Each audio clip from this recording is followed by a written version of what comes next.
बिस्मिल्लाहिर्रहमानिर्रहीम। आज हमने एक्सरसाइज क्लास 9 की एक्सरसाइज 1.1 स्टार्ट करनी है।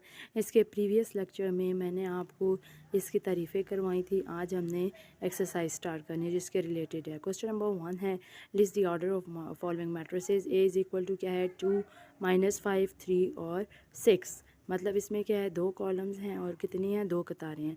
तो हम क्या लिखेंगे, number of rows is equal to 2 and number of column is equal to 2। Order of matrices क्या हो जाएगी, number of rows by number of matrices. मतलब ऑर्डर इसका क्या हो जाएगा, 2/2। दो कतारें हैं, दो कॉलमें हैं। अब बी इज़ इक्वल टू है 2 3 0 5। इसको भी देख के आपको वो भी पता चल रहा है जैसे ए की वैल्यूज़ हैं बिल्कुल वैसे ही बी की वैल्यूज़ हैं। Number of rows numbers of columns equal हैं।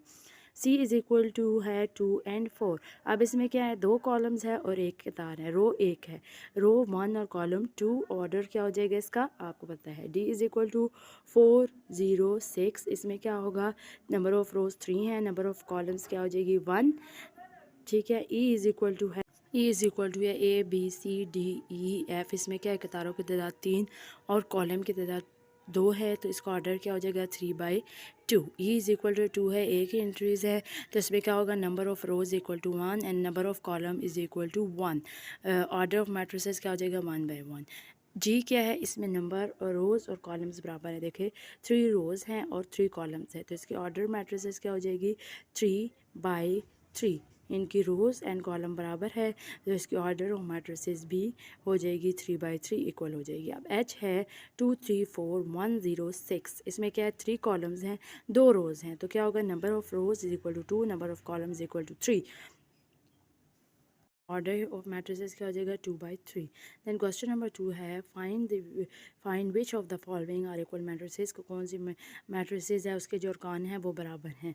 ए क्या है 3, ए किसके इक्वल हो जाएगा सी के, एंड डी इक्वल होगा आई के, ई इक्वल हो जाएगा जे के, और एफ़ इक्वल होगा जी के, और ये आई भी जो है हमारे पास वो एच के इक्वल होगा। ये जो ए से जे तक एंट्रीज दी हुई हैं, इनमें हमने ए से जे तक जो मैट्रिसेस दी हुई हैं इसके हमने अरकान देखने हैं। जो उनसे अरकान बराबर है हमने लिख देने हैं कि a is equal to c k, b is equal to i k, e is equal to f h j, और f is equal to g k. ये एक दूसरे के इक्वल मैट्रिसेस हैं। इसकी जो एंट्रीज थी वो आपस में बराबर थी। क्वेश्चन नंबर 3 में हमने क्या करना है, वैल्यू निकालनी है A B C and D के। ए प्लस सी है, फिर ए प्लस 2b है, सी माइनस ए है, 4d माइनस 6 है। ये फिर इज इक्वल टू किसके है, 0 -7 3 और 2d। पहले हम क्या करेंगे, ए प्लस सी को इज इक्वल टू कर देंगे 0 के, फिर ए प्लस 2b को इक्वल करेंगे -7 के सामने वाले एंट्री के, फिर सी माइनस ए को हम इक्वल करेंगे 3 के, 4d को -6 को इक्वल करेंगे 2d के। अब नीचे जैसे आपको नज़र आ रहा है, हमने क्या कर दिया, इसकी इक्वेशन बना दिया। इक्वेशन नंबर 1 नाम दे दिया, 2 दे दिया, 3 दे दिया एंड 4 दे दिया। अब हमने सबसे पहले कौन सी इक्वेशन सॉल्व करनी है, क्वेश्चन नंबर 3 जो कि है c - 1 इज इक्वल टू 3 के। ये जो c है ये यहीं पे रहेगा, इस -1 को हम इस साइड पे लेंगे तो ये +1 हो जाएगा, तो 3 में +1 करेंगे तो ये 4 आ जाएगा। देन हमने क्या लेनी है, अब हमने दूसरी इक्वेशन लेनी है a plus 4 is equal to 0 वाली इक्वेशन लेनी है, और उसमें क्या करना है, सी की वैल्यू पुट करनी है। A plus c is equal to 0 वाली इक्वेशन लेनी है। इसमें क्या, 4 सी की जगह 4 पुट करेंगे, 4 जब उस साइड पे जाएगा तो ये माइनस में आ जाएगा, तो ए की वैल्यू हमारे पास क्या आ जाएगी -4। अब हम क्या लेंगे, question number 3 4d - 6 is equal to 2d। अब हम क्या करेंगे, डी एंड डी वाली जो वेरिएबल वाली वैल्यू है इसको हम एक साइड पे करेंगे लेफ़्ट साइड पे, और इज इक्वल टू हमने 6 कर देना है। 4 में से 2 निकालेंगे तो 2 आएगा, इज इक्वल टू 6। अब 2 यहाँ पे मल्टीप्लाई हो रहा है, ये उस साइड पे जाएगा तो डिवाइड हो जाएगा, देन 2 1 ज़ा 2 2 3 ज़ा 6, तो आंसर क्या आ जाएगा इसका। अब हमने जो नेक्स्ट लास्ट वाली इक्वेशन जो रह गई थी हमने वो सॉल्व करनी है। Question number 4 a plus 2b is equal to -7।